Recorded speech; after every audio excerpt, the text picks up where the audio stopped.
Good morning, everyone. We're pleased to call this hearing to order today. Today, as you know, we're going to be discussing a topic that's a priority for many of us on the Environment and Public Works Committee, and that is reducing methane emissions from landfills and how we can do that through deploying new and innovative technologies while improving waste management and increasing the use of existing solutions like composting. We'll also explore how addressing methane emissions can create new jobs, a lot of them, and provide new revenue streams for landfill operators. Over the past couple of centuries, methane concentrations in the atmosphere have more than doubled. And methane, as many of you know, is roughly 80 times more potent as a greenhouse gas than carbon dioxide. As a result, the super pollutant is responsible for roughly a third of the global warming our planet is currently experiencing. I'm going to say that again. This super pollutant is responsible for roughly a third of the global warming that our planet is currently experiencing, a third. This makes cleaning up methane emissions one of the fastest ways to mitigate the global warming. In fact, according to the Intergovernmental Panel on Climate Change, strong, rapid, and sustained methane reduction are critical to limiting near-term warming. 2 years ago, I traveled some of our colleagues to Scotland for COP26 and also with members of our staff. That is when the United States and the European Union launched the Global Methane Pledge. And this agreement represents a collective effort to reduce global methane emissions by at least 30% over the next 10 years. Today, more than 150 countries have signed on to that pledge. 150 countries have signed on to that pledge. More recently, I attended COP28 in Dubai, a bipartisan delegation of our colleagues led by Senator Cardin. There, governments and private industry renewed their commitments to reduce methane emissions. And as an original signatory of the Global Methane Pledge and significant contributor to global methane emissions, the United States must continue to do its part, our part, to drive domestic methane reductions. In short, we need to provide what I call, and what probably you call, leadership by example. So why should we focus on reducing methane emissions? Well, to answer that question, let me begin by sharing the age-old story of Willie Sutton, whom, as some of you will recall, and members of our committee have heard me say more than they want to remember, I suspect. But he was a notorious bank robber during the Great Depression. In fact, he robbed a lot of banks.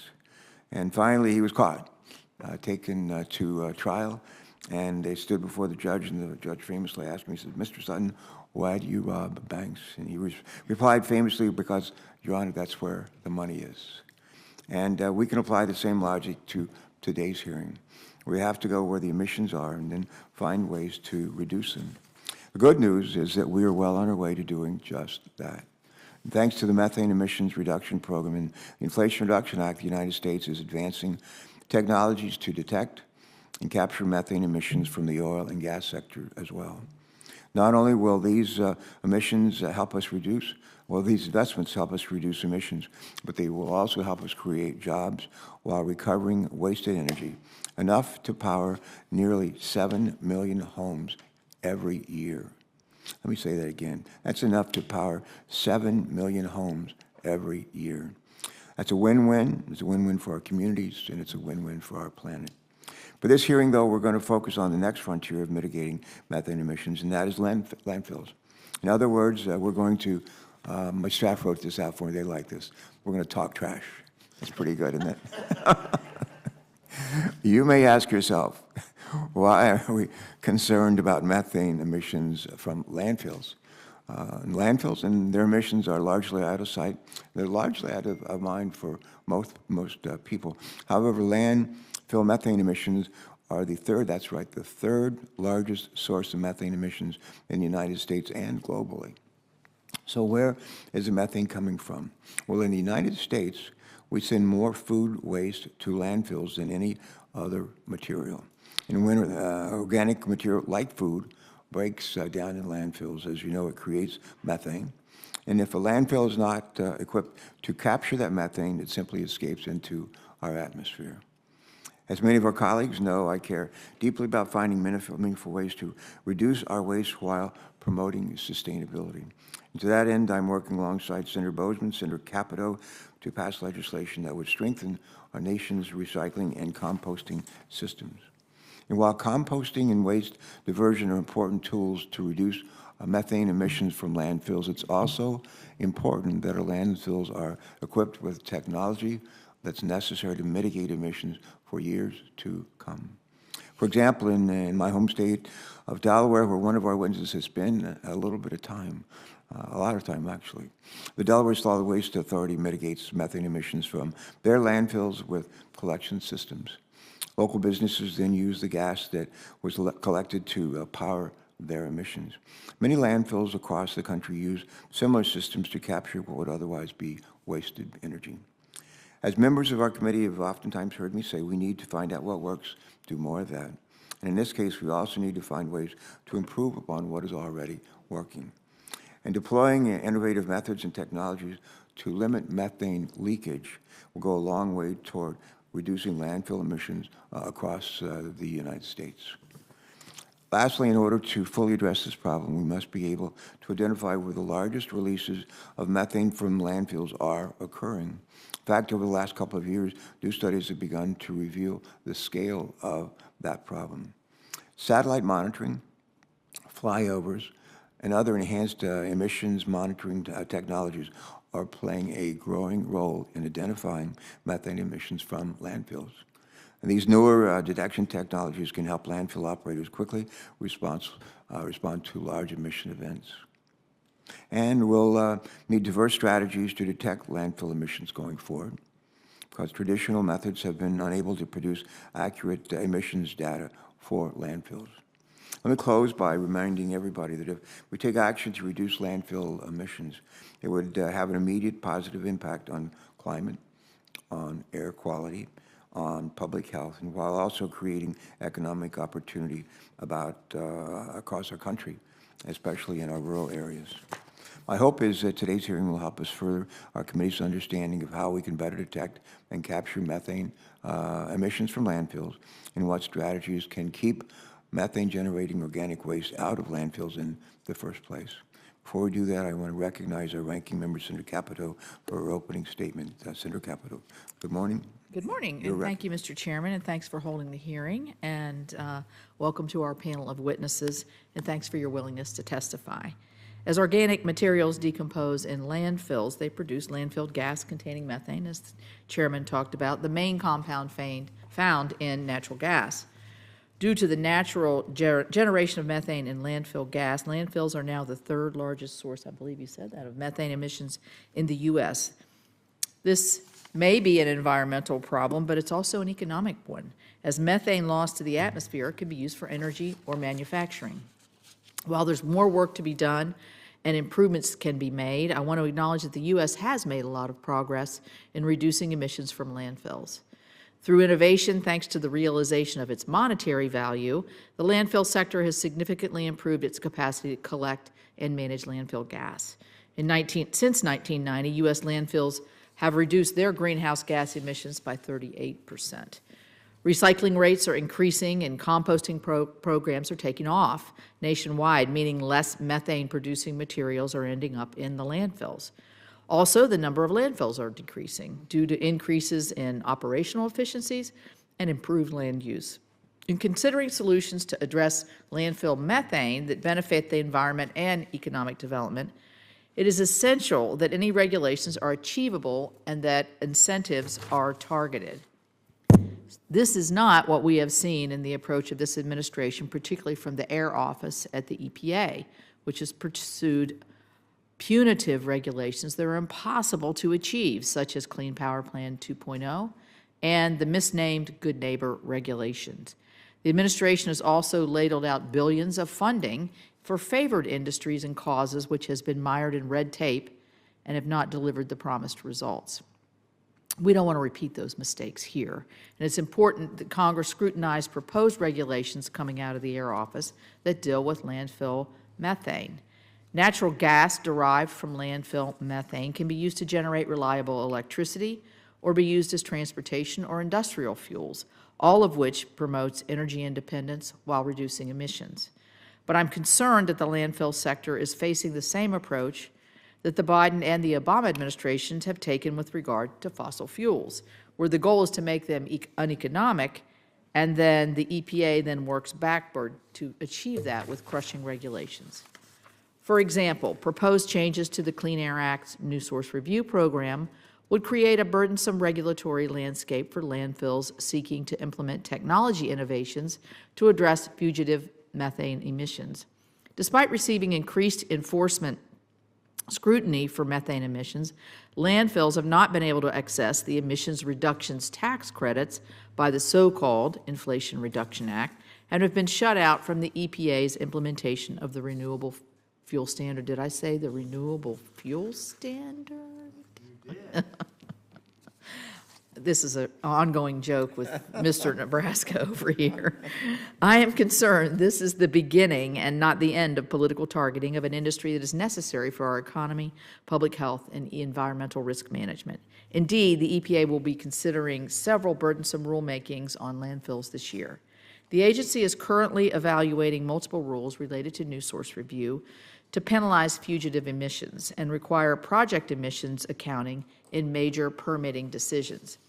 The waste sector already experiences needless permitting delays for deploying renewable energy projects that the administration supports.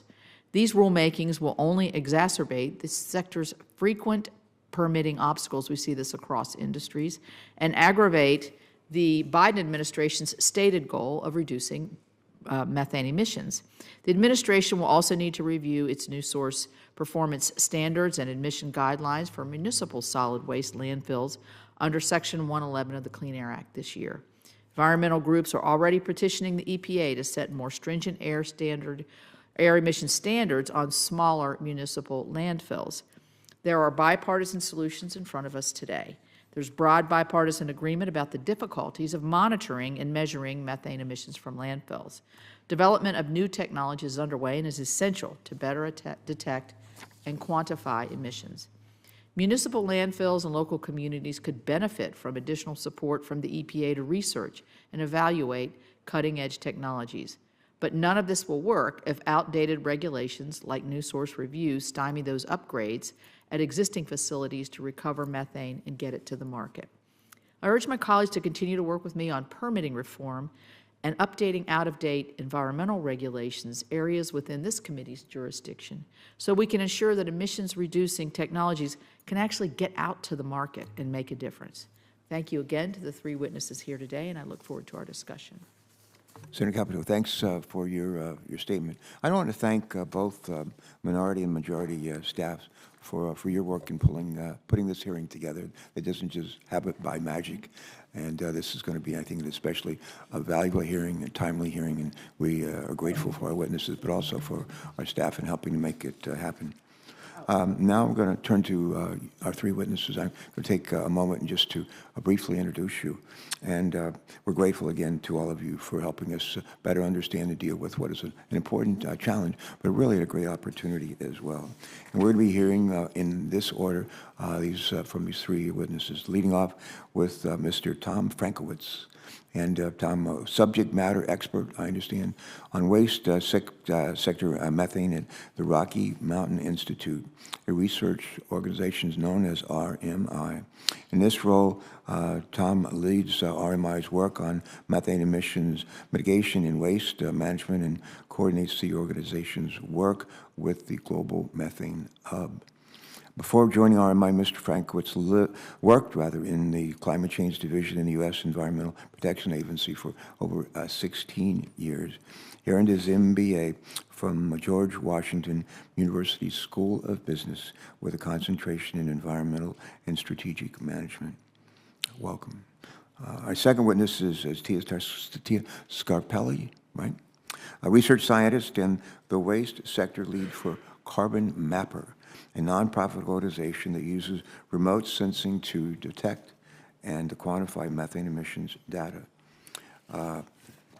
Dr. Scarpelli's research interests include investigating the characteristics of methane emissions at global landfills and dump sites, and the role that satellite observation can play in informing mitigation of waste sector emissions. She earned her PhD in atmospheric chemistry at Harvard University, and she brings a wealth of knowledge on satellite observation and atmospheric modeling. Last but not least, we have Anne Germain, Chief Operating Officer and Senior Vice President of Regulatory Affairs for the National Waste and Recycling Association.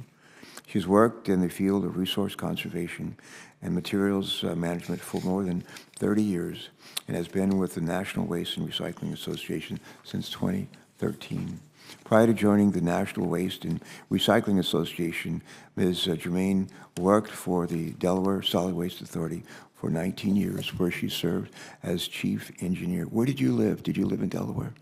I actually lived in Caroline County, Maryland, while I was there. Okay, all right.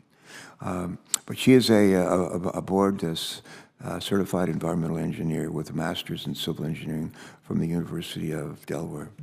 And I would just say to my colleagues, about a week ago, I happened to be visiting one of the Delaware solid waste facilities for environmental training, for educational training for students. It's in Dover, and we have thousands of students that come there every year. They learn about the recycling, and actually they learn about what we're talking about here today. And it was just pure joy to be there. And if my Euro colleagues had known that we're going to be with you today, I'm sure they'd all send their best. But we thank you all again for appearing before our committee today. We'll now begin with our witness testimony. Mr. Frankowitz, you're our leadoff hitter. And I want to say, please proceed with your statement when you're ready. Take it away. Thank you. And again, welcome to everybody. And welcome especially to Senator Markey. Please go ahead. Thank you, Chairman Carper. Ranking Member Capito, members of the committee, thank you for the opportunity to appear before you today. I have three... Can you hold for just a second, Tom? We all serve on different committees. One of my committees, Homeland Security Committee, is meeting right now. They're voting. They need me to come and join you. So I leave you all in good hands right here. Thanks. Thank you. I'll be back. So I have three messages for you today. One, landfill methane pollution is a major threat to our climate and communities. We have viable solutions to cut emissions today. And three, implementing these solutions will bring local benefits. Landfills are a major source of methane. Methane has about 80 times the planet heating power of carbon dioxide over a 20-year time period. But thanks to its relatively short atmospheric life, cutting methane today offers an immediate opportunity to slow global warming and is essential to avoid the worst effects of climate change. Each year, we send over 140 million tons of municipal solid waste to roughly 1,200 open landfills across the country. The majority of the waste is organic, think banana peels and yard clippings, generating methane as it decomposes in the landfills. Some landfills capture their gas, but lots of methane still escapes into the atmosphere. In 2021, the methane released from U.S. landfills had the same near-term warming impacts as driving 66 million cars for a year. And the true total is likely higher, as recent aerial surveys suggest. But we have viable solutions to address landfill methane, strengthen landfill emission controls, and reduce organic waste disposal. It's time we modernize air emission regulations for landfills, expanded gas collection, more comprehensive monitoring, and other common sense improvements can limit release of methane to the atmosphere and protect communities from other harmful co-pollutants. At the same time, we must invest in infrastructure to keep organics out of landfills. Waste prevention programs, food rescue, and composting all help to avoid future landfill methane generation and bring other local benefits. On both fronts, we've seen state and local leadership. Strong landfill emission standards in 3 states, organic recycling policies in 9, and curbside composting in hundreds of communities across the country, and new commitments from the private sector as well. But federal action is needed to ensure that methane reductions are achieved at scale. The EPA is statutorily required to revisit its Clean Air Act regulations for landfills this year. The agency should meet the challenge with Section 111 standards that reflect the latest best practices in methane monitoring and control while encouraging organics diversion.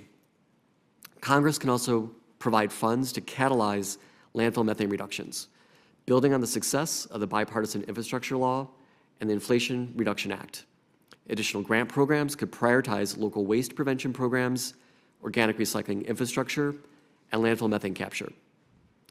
The methane abatement potential here is significant.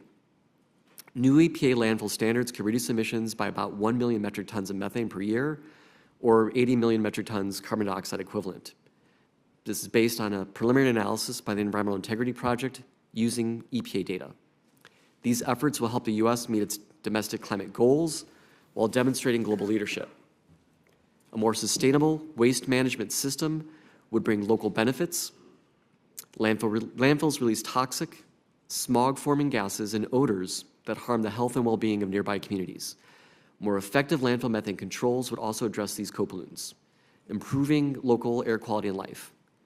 Keeping organic waste out of landfills can bring further benefits, addressing food insecurity, creating job opportunities, and producing compost to improve soil health. For both stronger landfill emission controls and organics diversion programs, the cumulative benefits exceed the implementation costs. In closing, I'd like to leave you with these 3 points. Landfills are a major source of methane pollution, but we have solutions to reduce these emissions today. And by acting now, through stronger standards, we can limit near-term warming and bring real benefits to communities. Thank you, and I look forward to your questions. Thank you. Ms. Scarpelli. Good morning, Chairman Carper, Ranking Member Capito, and members of the committee. Thank you for the opportunity to speak before you today. My name is Dr. Tia Scarpelli, and I'm a research scientist and the waste sector lead at Carbon Mapper. Carbon Mapper is a nonprofit organization with a mission to deliver actionable and transparent methane and CO2 emissions data that can be used to inform and accelerate emissions mitigation. Our work to use remote sensing to detect and quantify localized methane emissions is grounded in over a decade of methane research conducted by NASA's Jet Propulsion Laboratory, as well as published in science-based literature. I have 3 messages that I'd like to express today. Number 1, that landfills are a major source of methane emissions. Number 2, monitoring technologies show persistent, large emissions at landfills related to specific processes and facility infrastructure. And number 3, advanced monitoring is a critical tool in our current toolbox to guide mitigation and verify emissions reductions. Landfills are an important contributor to U.S. methane emissions.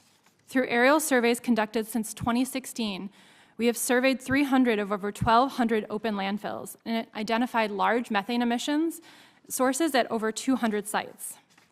Over a third of these landfills have been observed emitting more than 1,000 kilograms of methane per hour, with high methane concentrations sometimes extending kilometers in length away from the landfill. Per year, the emissions from this handful of landfills account for 1/4 of the U.S.'s waste sector methane emissions in 2021. Many of these large methane emissions come from 2 main sources. One is the landfill surface, and the other is landfill gas infrastructure. Both can be mitigated using available technologies. These large methane sources often persist for days, months, and even years. For both of these categories, advanced monitoring technologies are readily available to help operators more efficiently monitor methane while also supporting more cost-effective emissions management. There's an opportunity for data-driven methane mitigation at landfills. Remote sensing is an advanced monitoring technique that generates high-resolution images of methane gas. In many cases, we're able to precisely determine where the source is located on the landfill. We have identified some of the highest emitting sources at U.S. landfills, enabling prioritization for mitigation. Studies have also shown discrepancies between observed and reported emissions. This indicates that many of these large, persistent landfill emissions are not included or are misrepresented in traditional emissions accounting methods. Given the dynamic nature of landfills, a routine and comprehensive monitoring system is critical for assessing emissions and verifying mitigation. At the Sunshine Canyon landfill in California, for example, airborne monitoring showed large emissions from surface cover. In collaboration with the operator and local agencies, our observations informed improvements to cover material and the gas capture system, and follow-up monitoring verified that emissions were reduced. There is no single monitoring technology that can see all of the methane at the granularity that's needed at landfills. We need a portfolio of solutions that includes ground-based, aerial, and satellite technologies. Currently, walking surveys are done quarterly at landfills using handheld methane detectors. These traditional surveys only cover a portion of the landfill and do not cover dangerous areas like the landfill workface. This is the area where new waste is added, which means that large emission sources may be missed during the survey. Emerging technologies are already being deployed at landfills, including the use of drones for leak detection and the use of airborne and satellite remote sensing to identify high emitters. With more wide-scale adoption across US landfills, these technologies can enable significant methane reductions. Increased monitoring in itself is not enough. There's an additional need for voluntary action by operators or regulations to address methane leaks once they're identified. In closing, I offer these key takeaways. Number one, remote sensing technologies are making methane emissions visible and can help the waste sector identify large emission sources, improve emission estimates, and support cost-effective emissions management to minimize methane loss in the first place.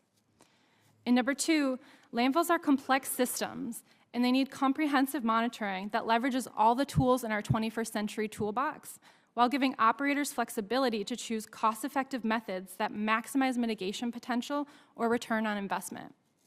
I want to thank the committee for their work and the opportunity to share this research with you today, and I look forward to questions. Thank you, and I apologize, I left the doctor part out of your first name, so. No problem. Your address, so I apologize for that. Ms. Germain. Thank you. Chairman Carper, Ranking Member Capito, members of the committee, thank you for allowing me to testify today on opportunities to avoid, detect, and reduce landfill methane emissions. My name is Ann Germain, and I serve as the Chief Operating Officer and Senior Vice President of Regulatory Affairs at the National Waste and Recycling Association. We are a trade association representing the private sector waste and recycling industry. Landfills protect the environment by responsibly managing society's wastes. Our sector is subject to extensive federal, state, and local requirements, including stringent design, operating, monitoring, closure, and post-closure standards established under RCRA, as well as landfill gas collection and control requirements under the Clean Air Act. Besides these regulatory obligations, we have made significant advancements in landfill gas capture and control systems that meet or exceed our regulatory requirements. We also closely monitor emissions from our landfills and engage in corrective actions swiftly and efficiently. We are actively deploying infrastructure that transforms yesterday's waste into renewable energy, which can power communities, fuel vehicles, and support progress in offsetting the impacts of climate change. Recently, a narrative has emerged that air emissions from landfills have increased. Based on data from the EPA, however, municipal solid waste landfills air emissions have declined by nearly 45% between 1990 and 2021. All the while, landfill waste volumes have increased by about 5% over that same period. We are proud of this progress, and we are not aware of any other industry that has achieved even remotely comparable improvements. However, we are committed to reducing climate impacts even further, consistent with the goals of the Global Methane Pledge and the administration's commitment to reduce methane emissions from the waste sector by at least 15% by 2030. Achieving these goals necessitates the development of more accurate measurement and measurement methods to quantify emissions. Our members are actively assessing how various aerial and ground-based methane emission measurement methods developed for other sectors can be applied to landfills. Translating direct measurements to quantification of landfill methane is challenging because landfill emissions fluctuate frequently, sometimes even daily. It's influenced by the age and quantity of waste that's in place, the waste composition, the cover type and location, landfill gas operations, waste placement activities, and even the weather. These dynamic conditions impact modeling assumptions and drive emissions estimates. Aerial emissions monitoring is gaining attention and encompasses a variety of technologies, including satellite imagery, aerial flights, and drones. Aerial emission monitoring, however, has limitation as it is not continuous and only captures moments in time when emissions may be temporarily higher or lower than normal. One area where aerial monitoring and on-ground sampling can be used for immediate benefit is in identifying the location and concentration of any emissions. This enables site operators to take immediate action to investigate and correct suspected leaks. Further work will be necessary before these technologies, however, can be used to calculate landfill methane emissions accurately, and we would all benefit from additional funding to support the acceleration and progress around emissions monitoring, calculations, and reporting. The oil and gas industry and agriculture industries have benefited from substantially greater levels of funding for their methane emissions reductions research and development in comparison to the solid waste sector. And we recommend that Congress recognize this disparity as EPA moves forward with rulemaking on landfills. We also wish to highlight certain policies that, if addressed, could incentivize landfills to capture greater amounts of landfill methane beyond mandated requirements. Of immediate consequences is the Department of Treasury's proposed rule on the expanded investment tax credit for qualified biogas property under the Inflation Reduction Act.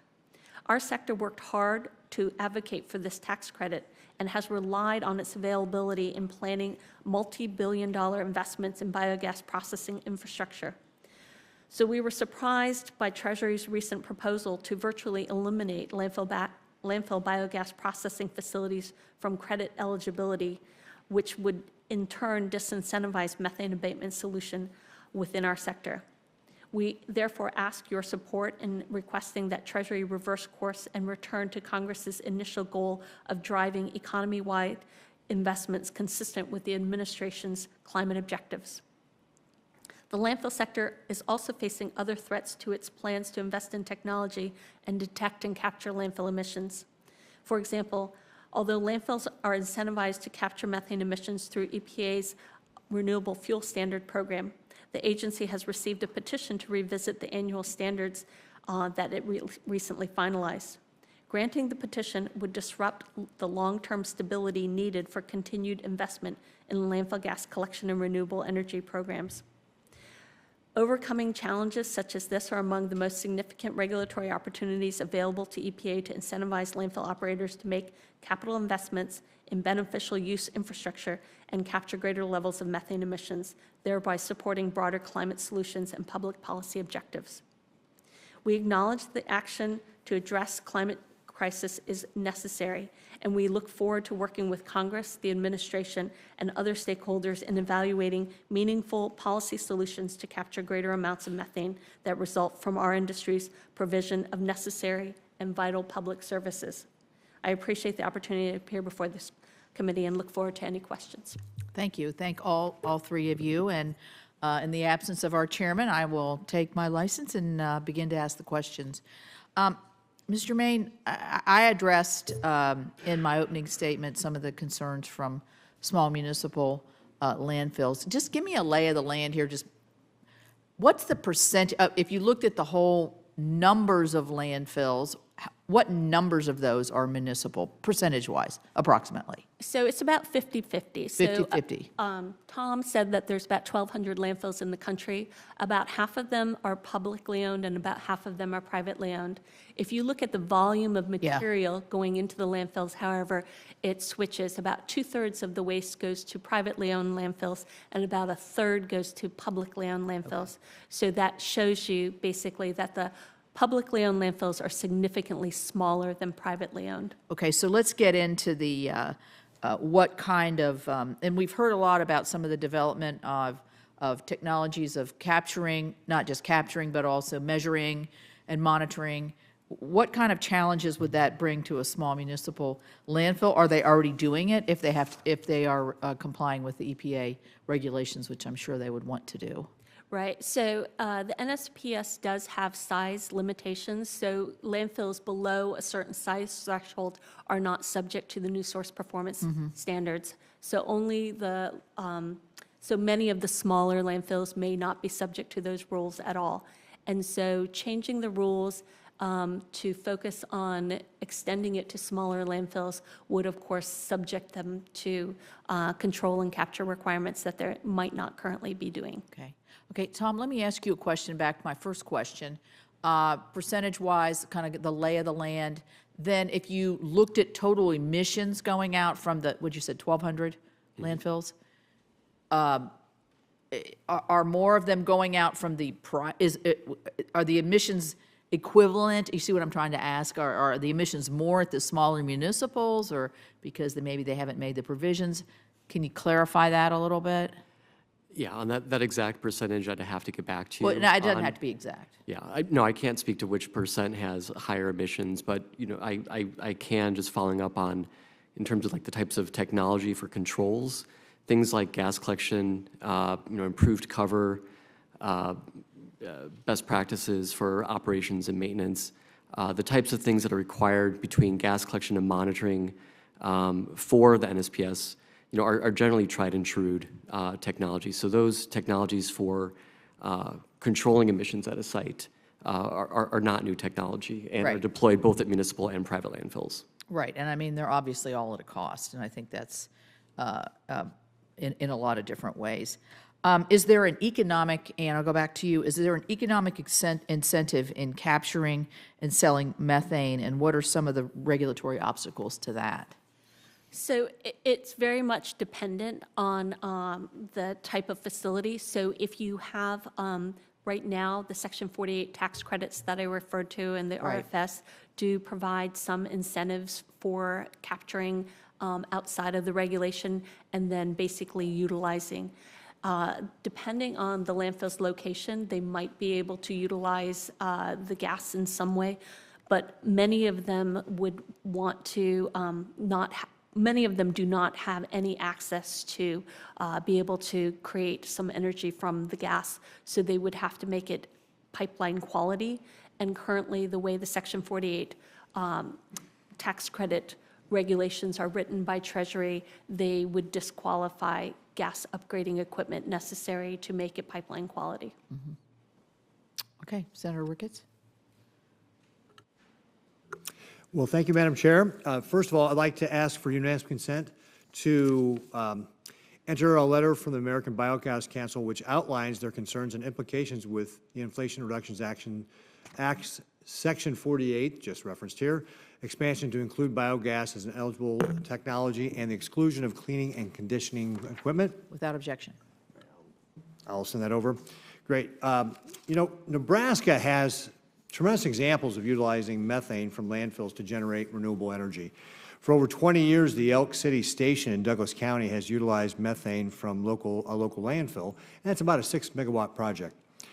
In 2014, the City of Lincoln and Lincoln Electric System have partnered on a landfill gas to energy project, to harness the methane gas produced in the City of Lincoln's Bluff Road landfill, and that's about a 4.8 megawatt project. The City of Lincoln utilizes about 80 megawatts annually, and so this is a great way to diversify their energy generation. But landfills are not the only opportunity. Our livestock producers are increasingly working toward capturing methane from their facilities to use for energy generation. The federal government needs to continue to support voluntary emissions reductions technologies that make sense for communities and producers and not penalize our critical utilities. Now, we talked about, you mentioned Section 48, Mr. Germain. Section 48 of the IRS Code now provides for an investment tax credit to turn raw biogas captured from landfills and of high importance to my state, created from animal and crop waste at farms and feedlots and food processing facilities into useful fuel. And in fact, Nebraska has 3 times as many cattle as it does people. So this is kind of a big deal for us. We are the beef state. This new provision targets biogas that is sold or otherwise used productively and excludes disposing of the raw biogas by burning it. The new language also adds that cleaning and conditioning equipment is covered by the new investment tax credit. This addition is vital since raw biogas created from a farm or feedlot, anaerobic digester, or collected from a landfill without cleaning and conditioning, as already pointed out, cannot be used in commercial fuel, put in a pipeline, or stored. It essentially must be burned on site, and of course, that is the very outcome the new provision is trying to avoid.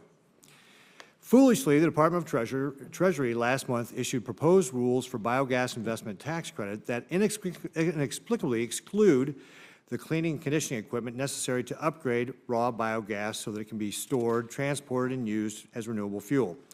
Treasury is proposing to deny this tax credit to biogas cleaning and conditioning equipment needed to take the raw biogas and turn it into pipeline quality biomethane.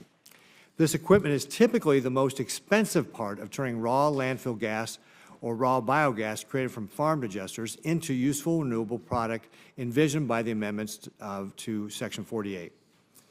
Without the support, many projects to transform waste biogas into valuable renewable fuel will be uneconomical, especially at those small and rural landfills.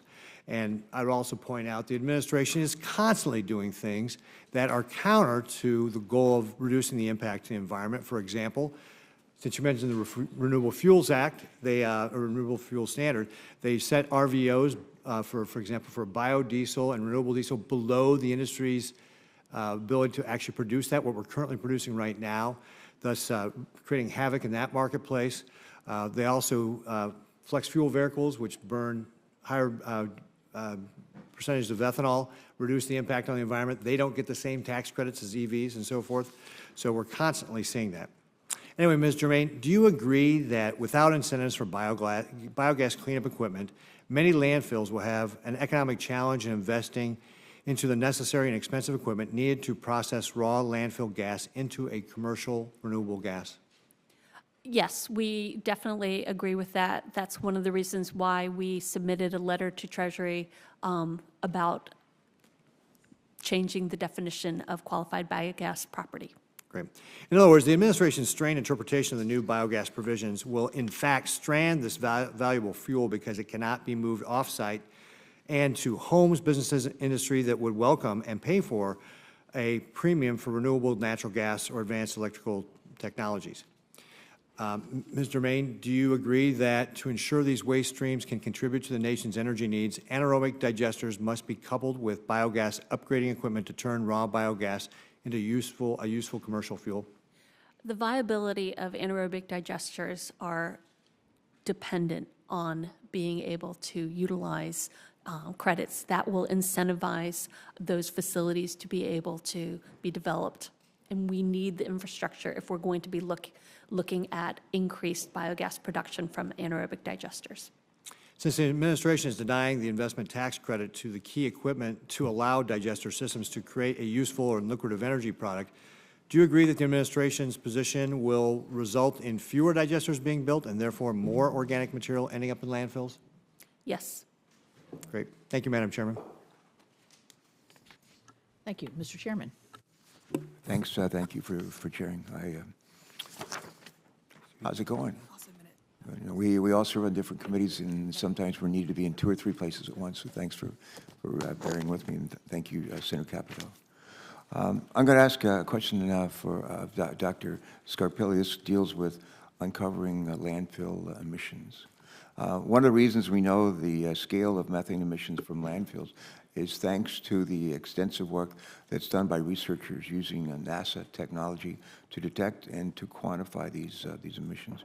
For example, Dr. Scarpelli, your organization conducted, I'm told, aerial surveys looking for methane sources in California and found that certain landfills were the largest observed emissions sources. My question is, please describe for us how Carbon Mapper adapted this new technology for the purposes of detecting emissions, and talk with us, share with us some of the results of your studies that your organization and others have produced. Thank you for the question, Senator. Thank you for the comments about the history of the technology. Carbon Mapper, the technology we use was originally developed at NASA Jet Propulsion Laboratory, and we still interact with NASA Jet Propulsion Laboratory in a couple different ways. As you mentioned, the aerial technology that we use we includes the Avarice NG, which is an aircraft that was Say designed. that again, the what? Sorry, can you repeat that? You said something like, something G. Oh, it's Avarice NG. It's the name of the aircraft. That it's a NASA JPL aircraft, and that's what we fly. JPL. Jet Propulsion Laboratory. And so that's one of the aircrafts that we fly. It has what we call an imaging spectrometer is the instrument on board. And that's also on the NASA EMIT instrument on the International Space Station is also an imaging spectrometer. That's the technology that we use. When we go and fly an aerial campaign, we work with the stakeholders as well. And so that's what we're trying to extend, not just to develop the technology for research purposes, but also engage with the people that can use the data on the ground.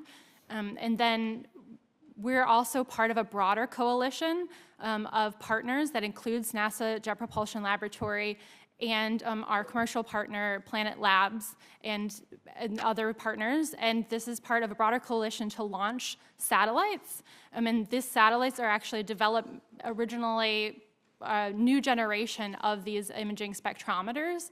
And that the idea there is that eventually we would have a satellite constellation that could do biweekly to daily revisits of sites globally across the world. And then we would really, the Carbon Mapper's goal is to get that data into the hands of people on the ground who can use it. And we've had positive experiences, including in the state of California, where we've worked with stakeholders to get the information to the operators so they can take voluntary action to mitigate emissions. I want you to go back in what you just said and compress it into one paragraph and just dumb it down. Just make it just very as clear as you can, please. Go ahead. Okay. Sometimes I say, how would you explain this to your grandmother, but or your grandfather? Go ahead. Well, I mean, I think the phrase we like to use is that you can't manage what you don't measure. Yep, I've used for that a few methane. times. Yeah. So That's a good one. That's a good one. Yeah, Again, it's very accurate, I think, and it applies to landfills, is that our goal is mitigation, and when at landfills you can use it for beneficial use as well, and so anything that we can provide with these technologies to increase gas capture and to reduce leaks is what our goal is, and so really the key there is these technologies can provide technical assistance to operators, and so we just want to provide and get that into jurisdictions that maybe can't, afford an aerial campaign on their own. So satellites, because they have this routine monitoring, provide that opportunity. All right. Well, let me follow up with that. How do you validate the results of the satellite and the aerial surveys? In other words, how do we know whether the results actually quantify the observed methane emissions? We've participated with the technology in various what we call controlled release experiments. These are validation studies where you release a known amount of methane and then different technologies can observe that release. And then you try to, you estimate it using your own processing steps. And then you compare to the known amount of methane that's being released and see if you can produce back that. When you say you, who is you? So this would be like Carbon Mapper would participate with, an aircraft instrument, or you can also have different technologies all participate at the same time. Some of these are in the private sector, some of these are academic institutions, and the idea there is that we don't know the known release, and we've seen that in these experiments we are able to reproduce the known release rates of methane. All right, thank you. Senator Mark, you're welcome. Good to see you. Thank you, Mr. Chairman. In Massachusetts, we have a rule that any business or organization that generates more than half a ton of food waste a week can't put all that food in the garbage. The ban has not only reduced greenhouse gas emissions, but also saved space by keeping millions of pounds of food out of landfills. Thousands of Massachusetts businesses have begun donating unused food to shelters and to food banks across the state. Our state's food waste rule accomplished this win-win scenario while also creating over 500 jobs and generating $175 million in economic benefits during its first 2 years. So, Mr. Frankowitz, can you elaborate on the community and economic benefits that organic waste prevention and organics recycling programs have had across the country? Thank you, Senator Markey, and excellent question. We really look at organics diversion and landfill gas control as being a two-pronged approach, and I know sometimes it might seem odd to talk about these two different things at one time, but you're basically, working upstream and downstream to reduce landfill gas emissions.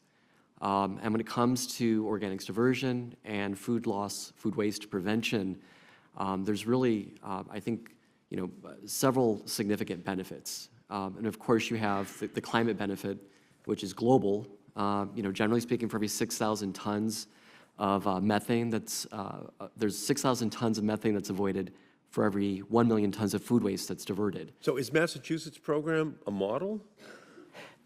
It's definitely a great example of a state taking... That's a leading question. Thank you. Strike that one from the record. Your Honor, I'm going to bring that up on appeal. It's a great example of a state taking proactive action that both has global benefits with methane reductions, but most of those benefits are actually experienced locally. On average, Americans spend $1,300 a year for groceries that is just wasted. And so by avoiding that food loss, food waste, Americans are saving money on their monthly grocery bills. No, yeah, absolutely, that's great. And by the way, Delaware is the first state, but not in everything. Okay, we want Massachusetts is first in something. Maybe, Mr. Frankwitz, what role can the EPA play in scaling up similar organic waste prevention and recycling programs nationwide? What's the recommendation to the EPA that you have? Yeah, so as you know, or as you may know, EPA has done a lot of great work researching both the methane impacts from food loss, food waste, but also the community benefits. They currently have a strategy out right now that's out for comment. But EPA has shown great guidance in terms of researching best practices for this. But really, this is something that is often implemented at the local level, at the community level, at the state level. There's a lot that can be done in terms of grant support and also technical capacity. There's grants out right now, the Swiffer grants, that are supporting communities and implementing programs, but there's still a lot that can be done in terms of developing best practices and capacity building and technical assistance, because money's part of it. We'll work with the EPA on that. Yeah. That sounds like a great recommendation. Landfill operators in Massachusetts, like New Bedford's landfill gas to energy project, are showing that gas collection and monitoring systems are a cost-effective way to reduce greenhouse gas emissions. And Loci Controls, a startup founded by two MIT alumni in Cambridge, has developed low-cost lunchbox-sized sensors that have reduced landfill emissions by 4 million tons of carbon dioxide equivalents in just a few years. These Massachusetts projects and technologies prove it is feasible to do better than the status quo. So, Mr. Frankwitz, again, what are some of the simple strategies that all landfill operators could use to reduce their methane emissions today? Yeah, Senator Markey, I'm glad you brought this up. When you talk about the cost of different technologies, not only are many of these technologies tried and true, right, like having gas collection, operation practices for soil cover, improving working face, like having a smaller, tighter working face, but when it comes to gas collection and the relationship to energy projects, that is, what you call a win-win solution, because generally using this improved technology for automated well tuning, where currently it's typically done manually, you generally see recovery improvements of 10 to 20%. And so that increased recovery of methane is increased revenue for an energy project and often pays for the cost of that collection system in about a year. And it would also reduce odors as well. Yeah, that is something I think that, we talk about odors, we talk about methane, we talk about toxics. Landfill gas, it's a stew of different, of carbon dioxide and water, hydrogen sulfide, smog-forming compounds. So when you reduce methane, you're reducing all those other things as well. Thank you. Thank you, Mr. Frankwitz. Thank you, Mr. Chairman. Yeah, thanks for those questions. Senator Cardin, welcome. Good to see you. Thank you. Well, before Senator Markey leaves, let me just quote from Maryland Code Environmental Article 9, Section 1724.1, our Maryland law. Any person, or business, or cafeteria that produces more than 2 tons of food residual in a given week must ensure organic waste is separate and diverted from landfills. So I just want you to know Maryland is very much in the forefront here. Senator Carper joined me in a visit to the organic recycling facilities that we have in the state of Maryland that operate efficiently in producing energy and producing safe fertilizer materials from organic waste. So I just wanted to underscore the point that Senator Markey has made. Landfills produce a lot of methane emissions, and we can do a better job in keeping things out of landfills. So thank you for your leadership on that issue in Massachusetts, but we want you to know that Maryland and Massachusetts have more in common than just the first letter of our name. So let me also just point out the fact, which is pretty obvious, and that is, in my state of Maryland, landfills represent 40% of our methane emissions. That's a large amount. And the other issue here, Mr. Chairman, that I think is very important, and I want to compliment our chairman and ranking member. We've done a lot on methane emissions reductions, and thank you for what you have done and the leadership on this committee. Very instrumental in the bipartisan infrastructure package and the other bills that we've been able to pass, including the Inflation Reduction Act, that have dealt with methane reductions. And I think we have a proud record in this committee. But this is also a matter of environmental justice. I know where landfills are located. These are traditionally underserved communities, and they pay a heavier price because of the location of the landfill. Anything we can do to mitigate the damages caused by landfills or reduce the amount of material that needs to go into landfills help communities that have traditionally been underserved. So in my state, we have taken major steps. We have a strong regulatory system in regards to landfills. We do covering issues. We do a lot to mitigate the impact of landfills. I guess my question is to the panel is, we see states are doing good things. Is there a way that we can have stronger federal policies that partner with the states, giving them the incentives they need in order to take more aggressive action to prevent the negative impacts of landfills, and as it relates not only to methane emissions, but to the other concerns that are raised? Why don't we just go right on down the line? Sure. And Senator Riccardo, and I want to commend Maryland on their efforts to lead both on, one thing with Maryland and Washington State, both, they've taken this dual-pronged approach of increasing stringency of landfill gas regulations while encouraging organics diversion, and that's really the kind of best way to do these things. You mentioned landfills as an environmental justice issue, and I think that's an important point. More than half landfills are located within a mile of disadvantaged communities. I think that's also a reason, while some states have shown leadership in moving forward on these programs, that's not all have, and that's where you really need strong federal standards, both for increased landfill gas control, because as I mentioned, when you reduce landfill gas emissions, you're also reducing toxins, smog-forming pollution, and odor, but also there's more that the federal government can do to support organics diversion and treatment, and that's really where you see some of the greatest community benefits as well, both in terms of avoided food loss and waste, right, that impacts people's budgets, but also composting and composting facilities, generally speaking, create 6 jobs for every 2 and 1 job that's created for landfilling and incineration, respectively. Thank you. Dr. Scarpelli? Thank you for the question, Senator. I mean, we've heard here today that reducing methane emissions can help with community benefits, both in terms of odor and community health, because there's often the pollutants co-emitted with the methane. And speaking from a monitoring perspective, we've seen that these monitoring technologies can help find leaks and mitigate them quicker.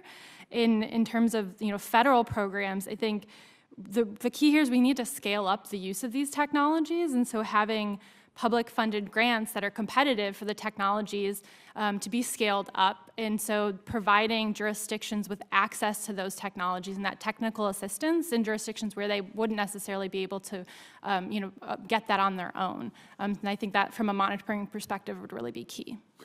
I have a very generous chairman. I'm sure you'd give me an extra few minutes, Ms. Germain, if you would like to make a response. Senator's time has expired. No, not really. Go ahead. Sure. So one of the things to recognize when we're looking at some of these food waste diversion is to understand that we currently, the infrastructure that's in place for composting and anaerobic digestion facilities, there's just not enough of them to be able to take all the potentially diverted materials. So we need to focus on what we can do to improve that infrastructure. And also to focus on the quality of the materials. One of the things some of our members own and operate anaerobic digestion and composting facilities, and just like you're probably already aware with recycling, we're dealing with a lot of contamination in our composting and our anaerobic digestion facilities, and we want to make a viable product that can be utilized as a soil amendment, and in order to do that, we need to ensure that we have high-quality material that isn't contaminated with material that doesn't belong in there. We know that a lot of manufacturers are trying to take food contact packaging and claim that it is compostable, but yet a lot of those so-called compostable packaging really doesn't compost in our systems. And so it requires extra steps and a lot of effort to try and remove it to make a clean-looking product. So we are recommending to EPA as part of our comments to their organic strategy that they really require not just lab standards, but field testing of any packaging that claims compostability, and that there should be some standardization on labeling before people can claim that their products and packaging can be composted. Thank you very much. Thank you, Mr. Chairman. Thank you, Senator Carter. Thanks for your faithful attendance here and for helping to lead a good fight. I think a couple of other senators I think are on their way trying to get here, and from other assignments. And one of them is Senator Merkley. And before he gets here, I'm going to ask another question or two, and when he shows up, we'll recognize him. With that, Mr. Frankowitz, I know you have talked about the interplay between efforts at the state and the federal levels to reduce methane emissions from landfills.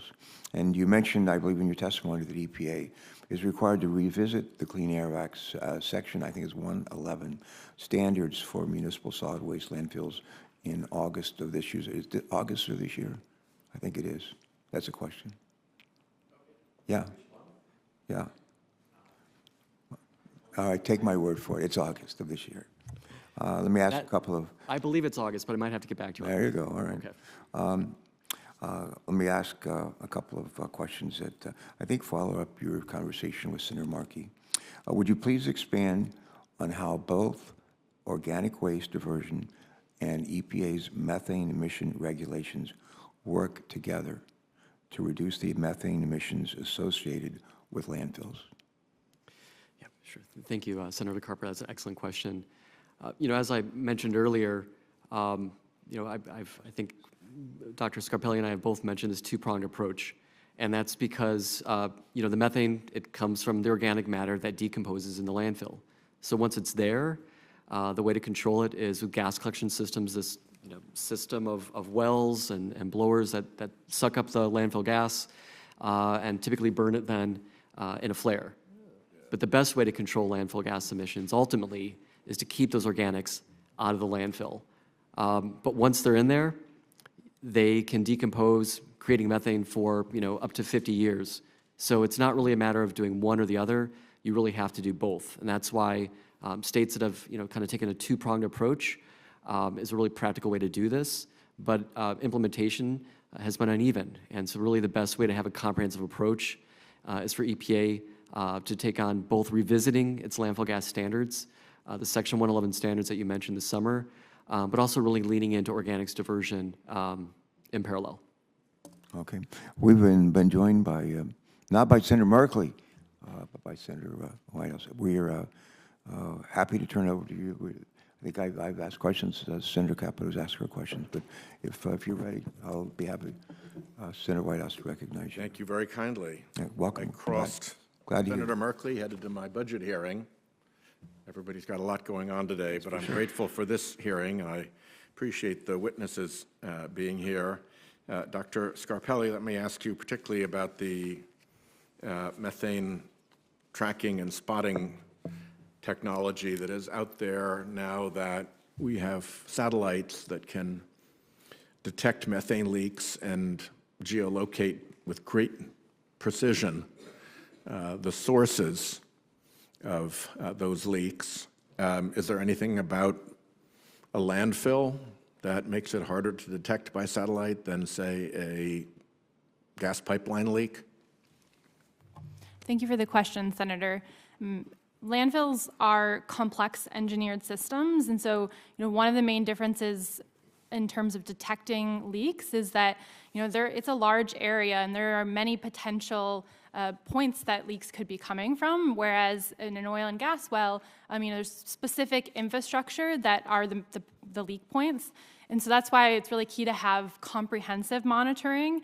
You want to be able to see across the facility, or also at the, there is gas facilities that are maybe capturing the gas and sending it to pipeline. You can have leaks, across different surfaces of the landfill, the actual wells collecting it on the landfill. And so there are all of these potential sources across a large area. So it's really important to, map that whole area for potential leaks. But you can at least identify that the leak is happening and then turn to more ground-based detectors to figure out which kind of a leak it is if you're looking at a leaking landfill. Yes, and then that's why I think it's key to have a combination of technologies. Some are better at that really high accuracy, where is the leak coming from, versus the remote sensing technology. The really key there is that we're seeing the large sources.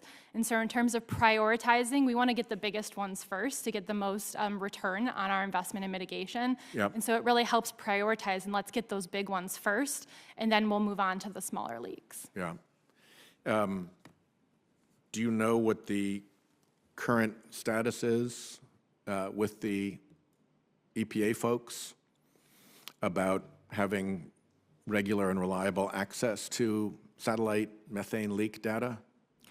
I can't speak to EPA regulations. I know there are these funding to look into these different technologies, and the way that we can best combine them to get the most comprehensive view of the sites.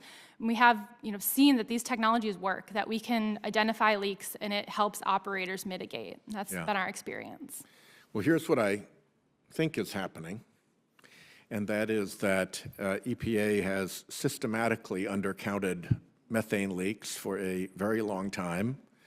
EDF has done a far better job of tracking methane leakage, a private organization, and EDF thinks that its numbers are actually low because there are some technical issues with trying to do really complete tracking, but with the advent of better satellite methane leak imaging, that can all be resolved.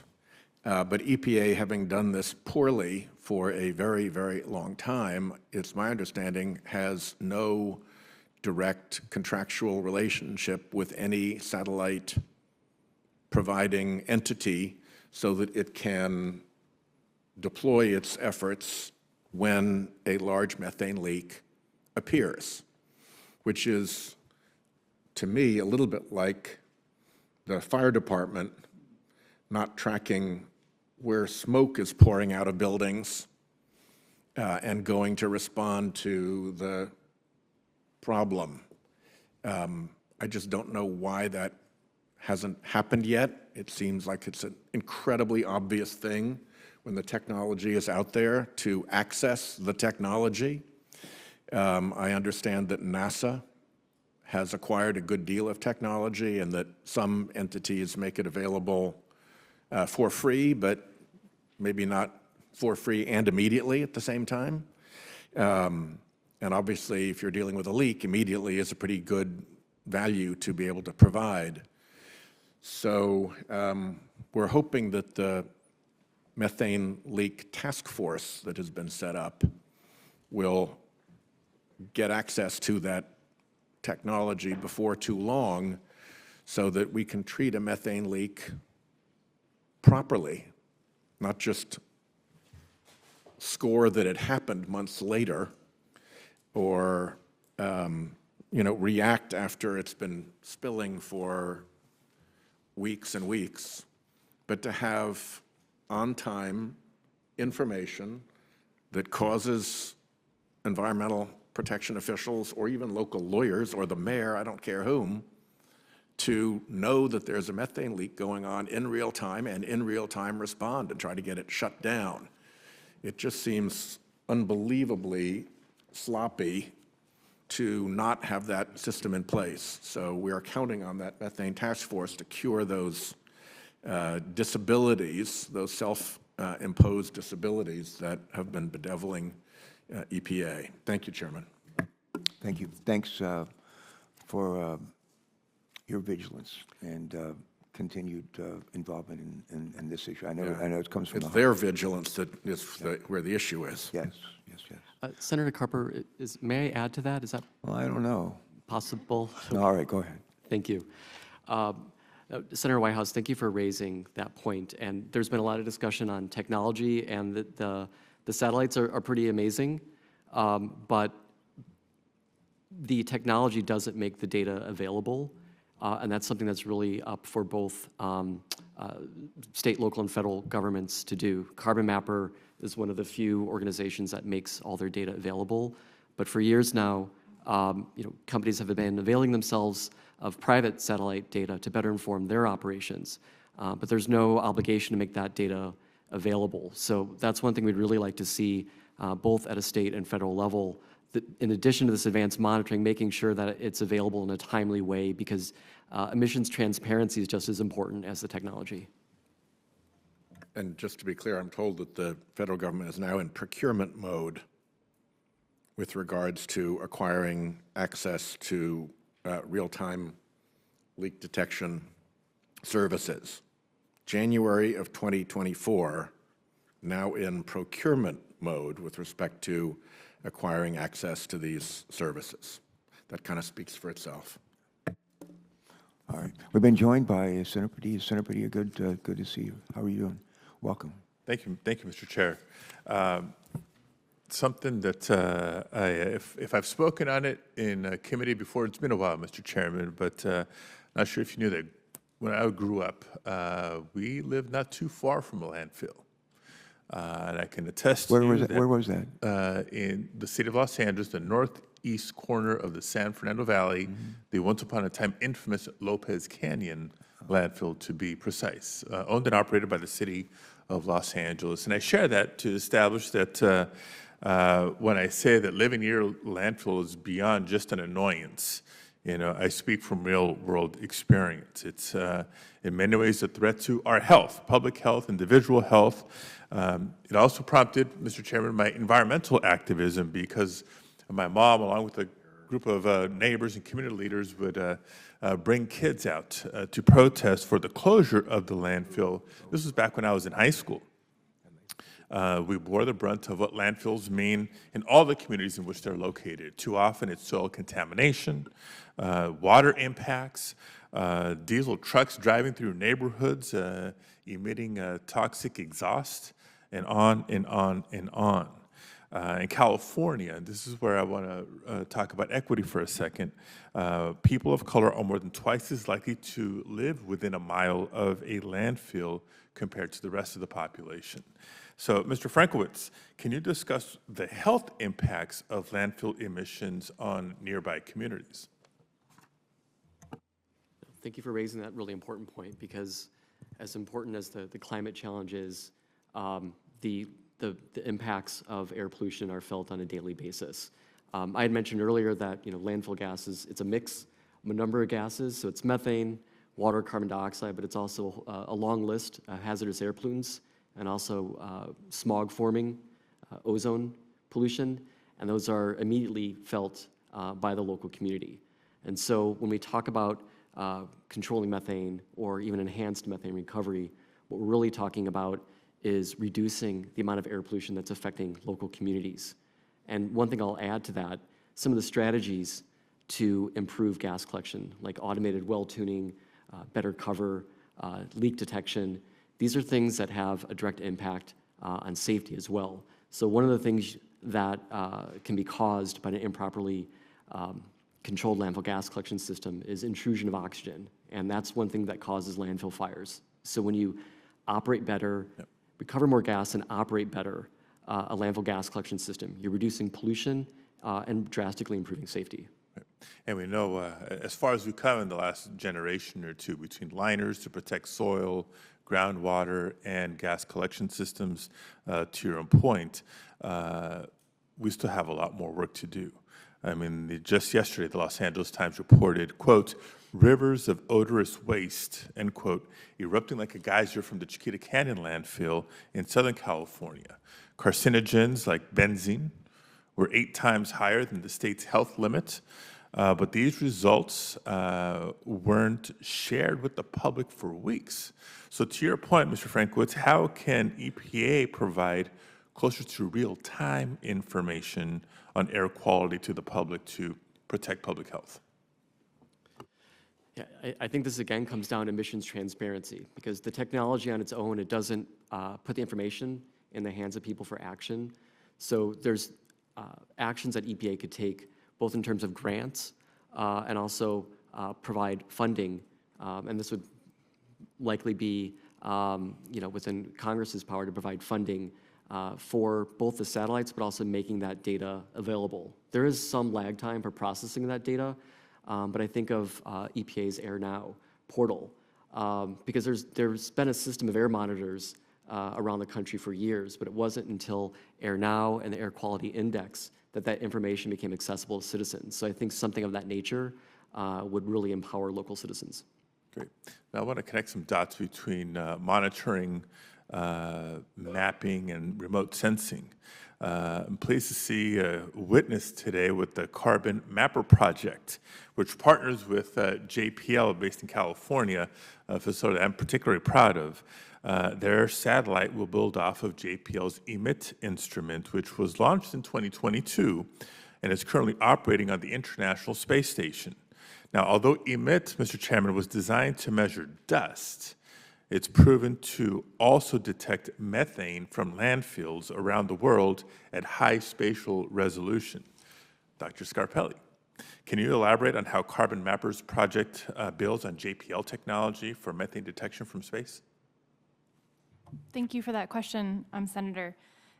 So as you mentioned, these technologies are kind of building off of each other, and for the different, so NASA Jet Propulsion Laboratory has airborne instruments, and as well as they have the NASA EMIT instrument that you mentioned that's on the International Space Station, and our satellites will be the next generation, and they have different capabilities. So the idea here is that we're seeing high emission sources, and we're getting that information into the hands of the operators on the ground who can take action to mitigate, and we can provide the location of those sources, and so the operators know where to look on the ground. And these are seeing, if we can see it, that means it's pretty big. Seeing it from space as well, that means it's pretty large. This ranges from 10 kilograms of methane per hour to hundreds to thousands of kilograms of methane per hour. And as you mentioned, these can impact community health. We see methane plumes from the landfills that overlap surrounding communities, and so being able to take that technology and get it into the hands of operator to achieve quick mitigation will really benefit the local communities. Thank you very much. My time is up. Thank you, Mr. Chairman. All right, thanks so much for joining us. My colleague knows my wife and I have a son who lives out in California, lives in the Bay Area, and every now and then when we're on a recess here, I go out to California and I visit technology companies to find folks who are doing things that are relevant to our jurisdiction as a committee. And a year or two ago, 3 years ago, I visited a company which was taking cow manure and food waste and anaerobic digesters and creating, if you will, a fuel for buses and trucks and all. And if you fly into the San Francisco airport, you'll notice I think they do a better job on separating or just trash, stuff that's not recyclable, with recyclables, and with food waste. They do a great job. You go throughout the SFO airport, and they have these 3 containers all throughout the airport facility, and they do a good job. California has, as my colleague knows, a lot of cows, and they produce a lot of cow manure. In Delaware, we have some cows, but we really have a lot of chickens. And for every person in Delaware, I think there's close to 300 chickens. So we sort of using the model that you've pioneered in California.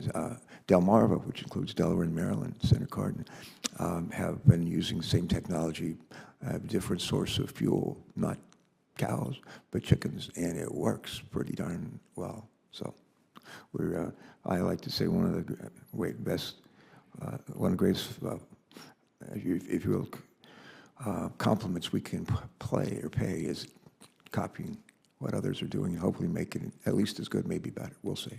But thank you very much. Thank you, Mr. Chair. Senator Merkley is on his way. He's going to join us. And while he's on his way, I'm going to ask a couple more questions. And one of those, first one is sort of go back with Dr. Scarpelli and touch on something we talked about a little bit earlier. And then Mr. Maine, I have a question or two for you. Dr. Scarpelli, how can deploying comprehensive monitoring provide benefits for both landfill operators and the local communities? Thank you for the question, Senator.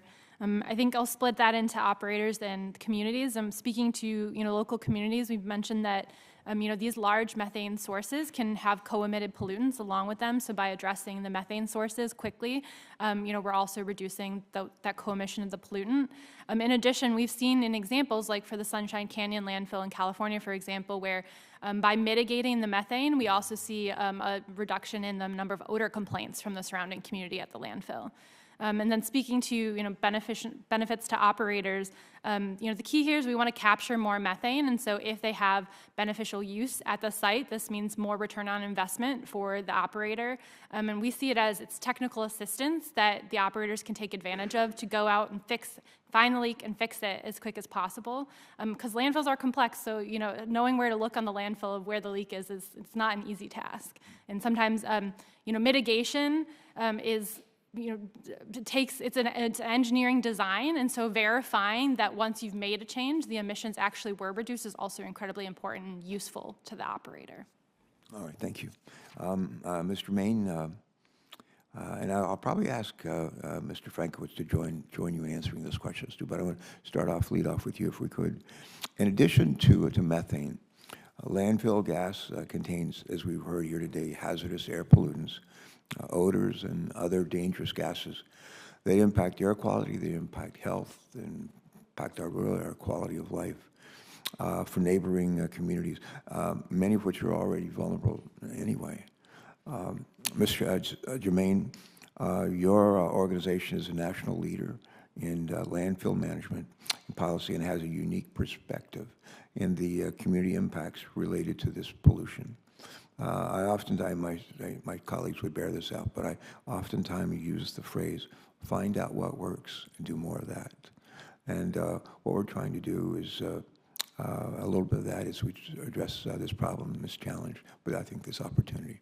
So question, would you share an example or two of government or maybe corporate policies that are helping to reduce methane emissions from landfills through gas capture or organics diversion?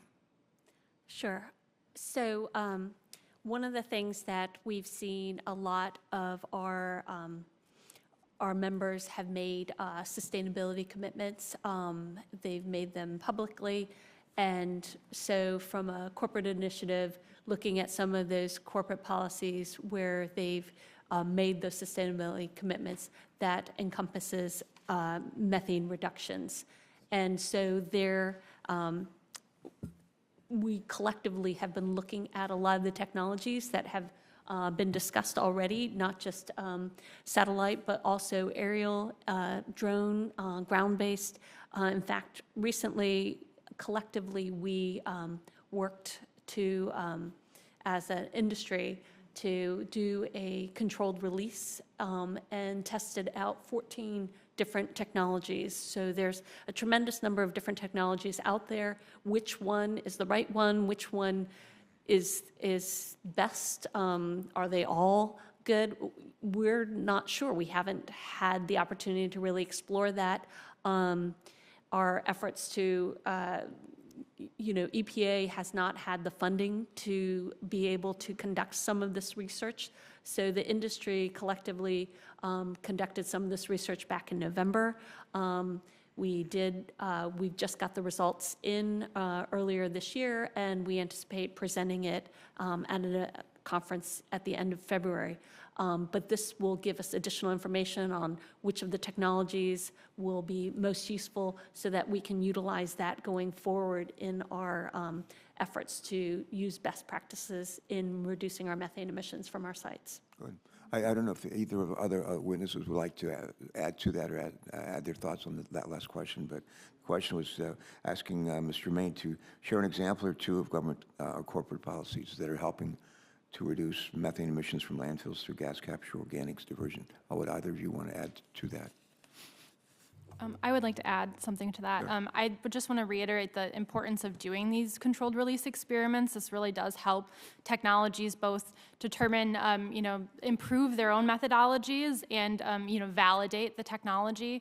And one of the important things is that I know, it's not easy to do a controlled release, and we're seeing these very large emission sources from some landfills. And so being able to release accurate and amount of methane that reflects that, so that the technologies can really be tested on those large releases is really important. Yes, ma'am. Mr. Germain, go ahead. Yeah, so and thanks, Tia, for saying that, because we think it's really important to continue on with these controlled release studies. We did have to conduct this controlled release study in Canada because the length of time for us to be able to get authorization to do it in the U.S. Due to the length of time for us to get the permitting was going to be very time consuming.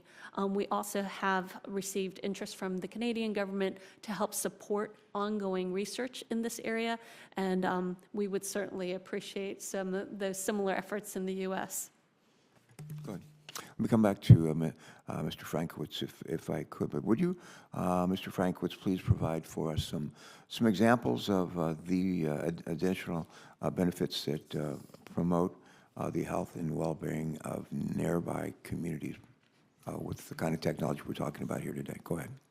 Yeah, thank you, Senator. Happy to. So there's really a multitude of benefits. So when you're talking about landfill gas control, as I've mentioned a couple times now, you're controlling gases across the board, and so there's immediate air quality benefits, but also something that's not mentioned often, but is a significant issue is odor.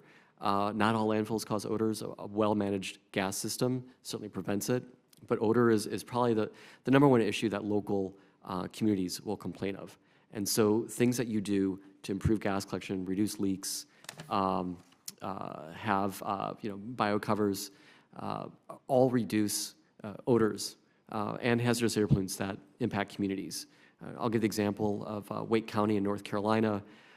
They were under an enforcement action for odor problems, and the way that they remedied it was through a combination of monitoring, finding and fixing leaks, and improving intermediate cover, and daily cover for their site. And that had an immediate impact.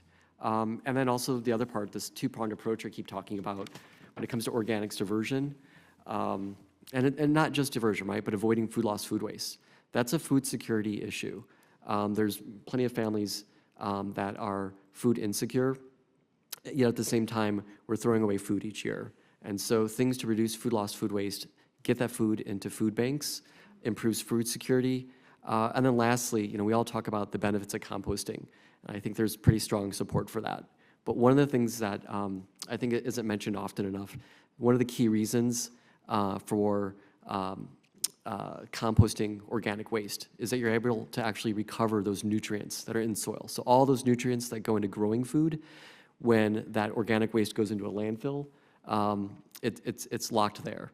When you actually compost the food waste, that compost and those nutrients go back to the farms. So people always talk about, without farms, there's no food. Well, without healthy soil, there's no farms. And so it's really important to close that loop. Yeah. One of my friends likes to say that composting is the gift that keeps on giving. And there's actually a lot of truth to that. I have one more question for Mr. Germain and for Mr. Frankowitz. And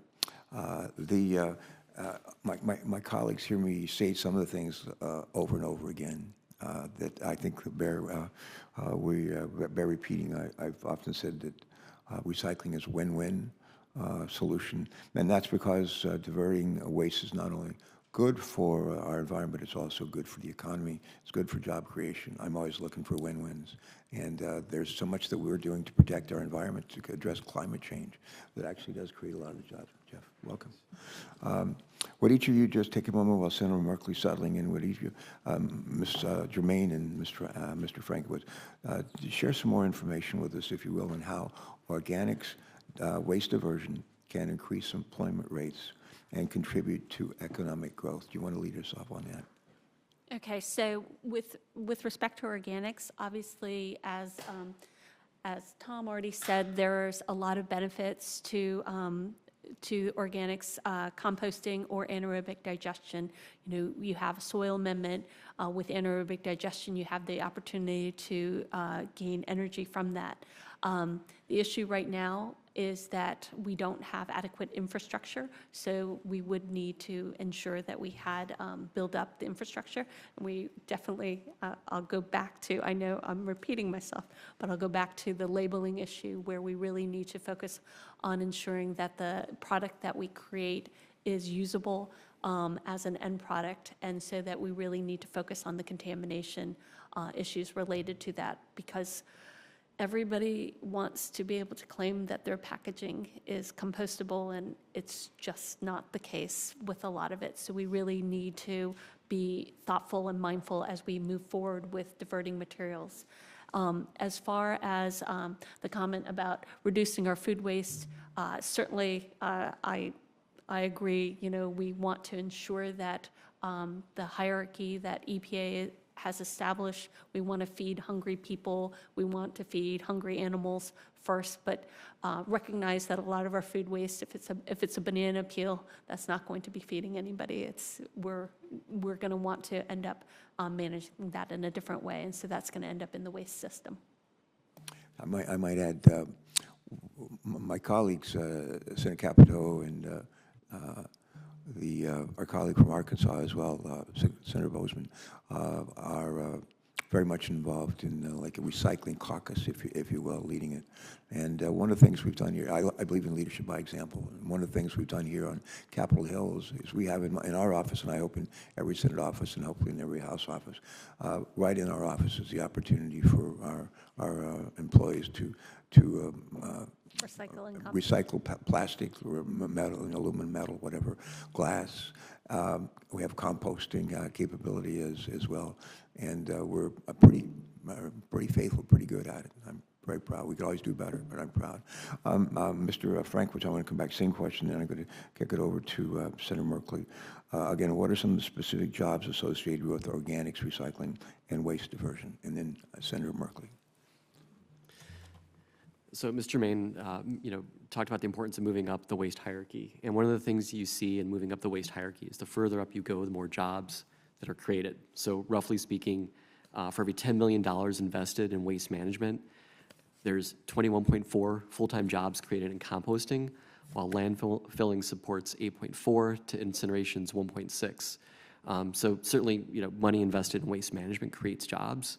But the further up you go up the waste hierarchy, the more jobs that are created. All right, good.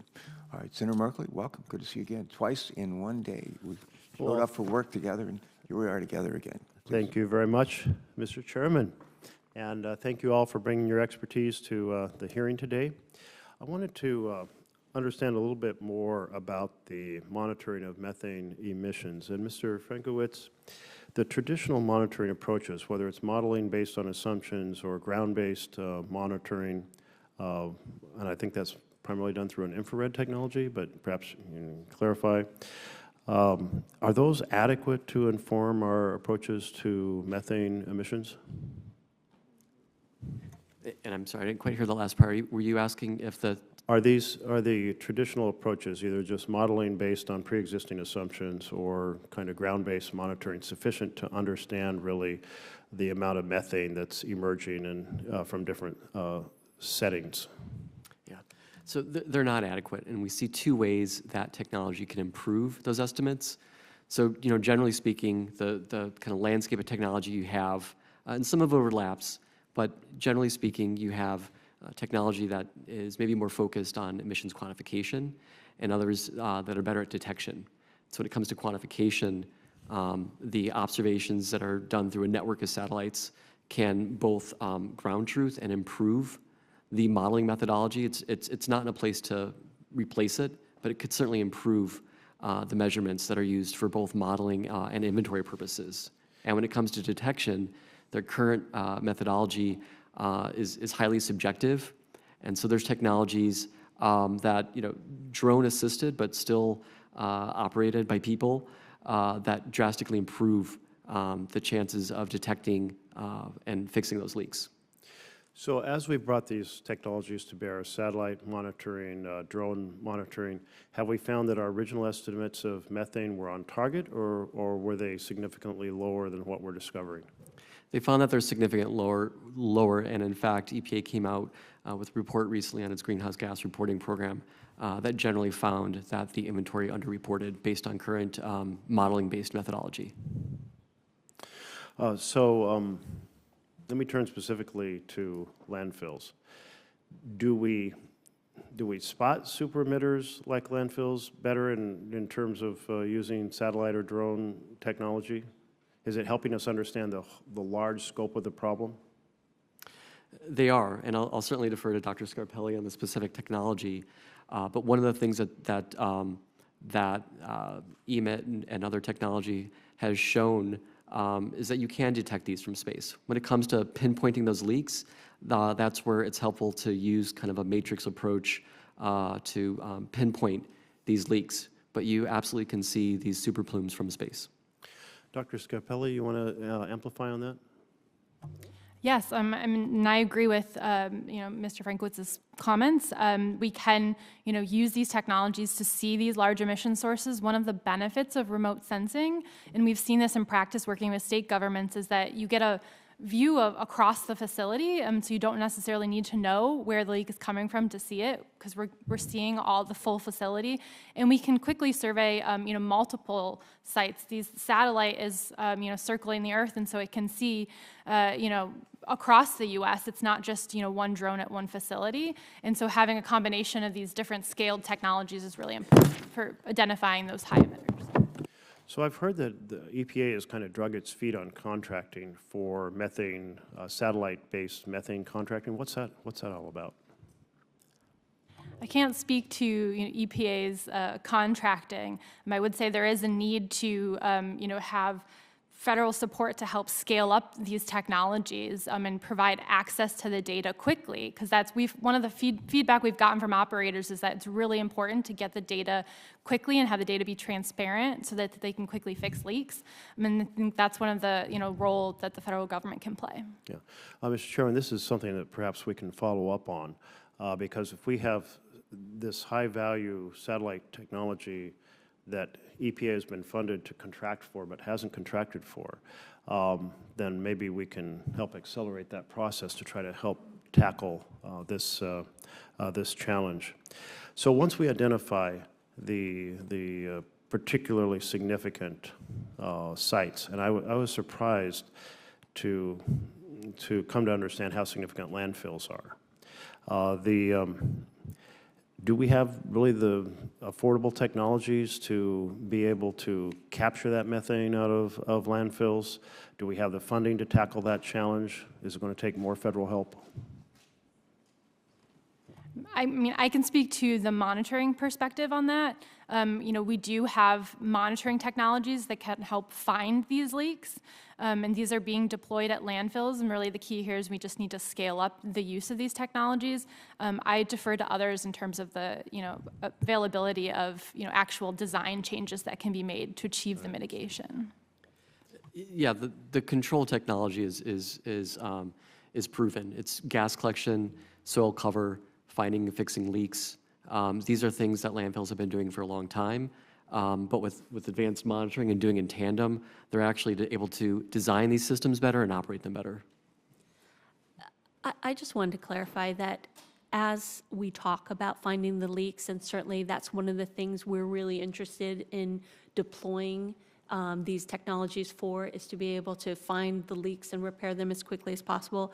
The subtext seems to be that all the landfills have leaks. A lot of the measurements have been non-detects. So most landfills have no detectable leaks, and I don't know that that's coming across during this conversation. So as some of these flyovers and detections are occurring, most of the landfills don't have any leaks, but the landfills that do can have significant leaks that, if they're told about quickly, can be immediately repaired. And I know I have one more time, so you can interrupt me, Mr. Chairman. My impression has been that when you have landfills that have been filled with gravel or soil, it's one thing, but when you have garbage and other things that are decomposing, it's quite another, and that's the place where you have landfills with really high methane emissions. Dr. Scarpelli, why do some landfills have, as pointed out, little methane, but others are significant emitters? It's usually a function of the collection system. So even the municipal solid waste landfills that take all the organic matter, they have those landfills that have shown to have no leaks. So it's a tribute to the effectiveness of the technology. Right. And so as we've been talking about, if you can go rapidly, fix the leak, correct it, then it can be confirmed on the next flyover. They can confirm that there's no more leak from that facility. Doctor? It is true that, we do, speaking to how many emitters we see, we've surveyed about 300 landfills in the U.S., and we've seen 200 of those landfills have high emissions. It's not necessarily that the biggest ones are the ones with the biggest emissions, and the emissions do vary by site. We find that the landfill work phase is a major source of emissions, and then the landfill gas capture system is also, and this can be, if the wells are flooded, there potentially would have methane leak out of those wells. We've seen for the flare stacks, if the flare is down for a period of time, you can have methane leaking out of that. And so we've seen these varied emission sources across the landfill. We've had examples as well where, we've identified the methane leak from surface cover, for example, and then the operator has gone in, made adjustments to the cover, we've flown it again, and we've seen the leaks have actually been reduced. And we've used the technology to verify that. All right, no, that's very effective. So to the degree that there's organic matter in the landfill, do we see cities going, we'll reduce the methane leak by having a separate organic digesters to essentially produce methane and maybe put it into the fossil gas system, or in other words, keep it out of the landfill to begin with? Keeping it out of the landfill is definitely the right approach. That will, in the long term, reduce overall methane emissions from landfills, but because you mentioned the waste in place, right, that decomposes for upwards of 50 years. And so unfortunately, you do have to do both at the same time. And just to put a finer point on Dr. Scarpelli's point about detecting leaks from space, I mean, I think some of these large super emitters you can see from space, and for sure that should be an area of focus. But that shouldn't be the rule of thumb, right? Only control what you see from space. And that's where near aerial observations and drone-based observations are important, because then you could look at, and we advocate for lowering the detection threshold from 500 ppm to something closer to 200 ppm.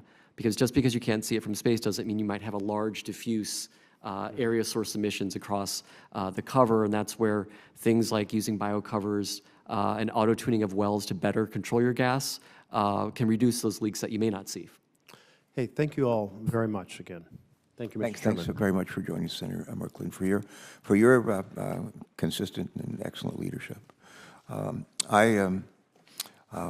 have a vote underway. I need to run and vote before time runs out.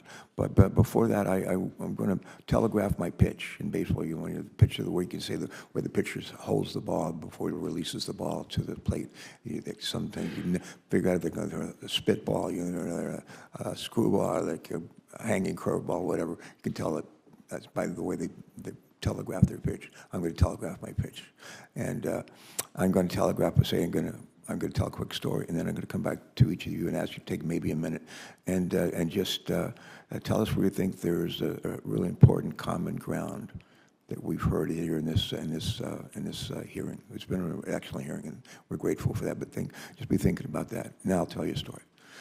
I've been a naval flight officer in the Vietnam War, and spent half my time in Southeast Asia with my squadron, and half of our time flying out of Moffett Field Naval Air Station, which is right on Route 101 across from Mountain View, California, about halfway between San Jose and San Francisco. And I mentioned earlier some of the things that I've learned by going back to that part of the world, and about, among other things, anaerobic digestion. First time I ever learned about it was on a visit back out there to see our son, one of our sons. But when I left Delaware, when I left California, moved to Delaware to get an MBA, to continue to fly with the Navy and the reserves for another almost 20 years. And I first week or two in Delaware, I met I was in the MBA program, and we had to find, one of our assignments in this one course was to find a company in Delaware that was always in the news for getting in trouble with the Delaware Department of Natural Resources or with EPA, and then do a study of that and report back. I found out, I didn't know much about Delaware, but I found that they had an oil refinery called Getty Refinery, like in J. Paul Getty, right at the Delaware River, Delaware City. And I decided I'm going to do my research project on that refinery, which is one of the worst polluters on the East Coast. And I found out that the person who I should talk to about their violations and all was actually a deputy attorney general down in Dover, Delaware. And that if I could track him or her down, that I could really get a lot of help on my assignment. And I drove in my Volkswagen Carmagia with a rebuilt engine from Newark, Delaware, where the university was, to Dover, Delaware. I found Dover, Delaware. I found the Department of Natural Resources and Environmental Control. I found the building where the Deputy Attorney General for that agency was working, and I found him on the second floor of that building. His name was Mike Perkowski, and he could not have been more helpful. He welcomed me warmly. I'd been in Delaware a couple of weeks. He welcomed me warmly, provided access. He had filing cabinet after filing cabinet of violations from the Getty refinery. Gave me access to that, a desk to work in.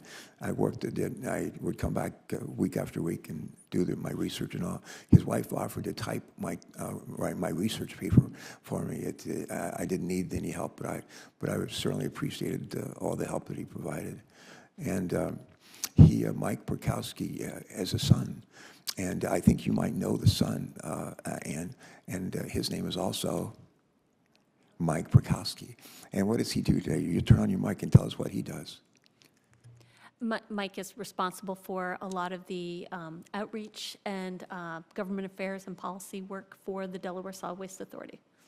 And just last week, my staff and I visited the educational facility that they have in Dover, Delaware, where probably tens of thousands of students come every year and learn about recycling and our planet and so forth. And he does a great job. So it's nice to see that one generation follows another. I'm going to ask, again, each of you to take just a moment now and just share with us the common ground that I mentioned earlier. And Tom, if you want to lead off, that'd be great, just briefly. Sure. Thank you, Senator Carper, for that story. And for Isn't that a great story? And also for that. I just made it up. telegraphing. Not really. Well, I appreciate the time. It allowed me to get my thoughts together. There you go. That was the idea. Well, I mean, I think hopefully what you can see here by the different points we're making, they don't differ very much. No. I mean, I think we agree on more than we disagree on.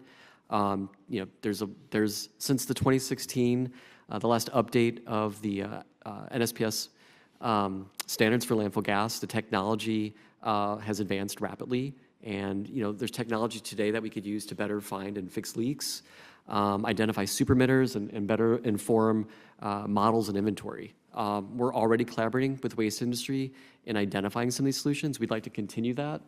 And we'd like to see EPA join us in this effort by incorporating these advances into stronger Section 111 standards. All right, great, thanks.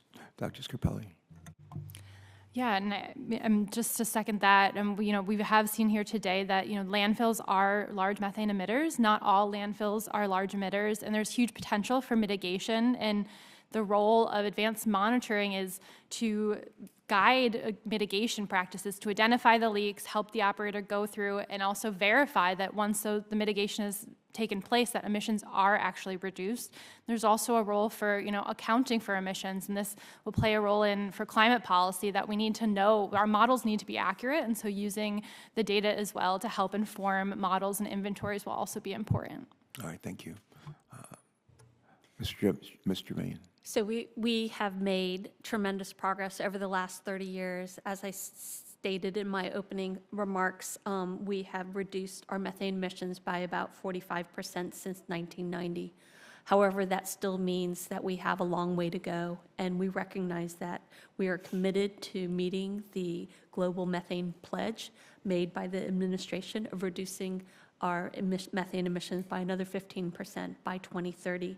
And we are committed to using technology to help support those efforts.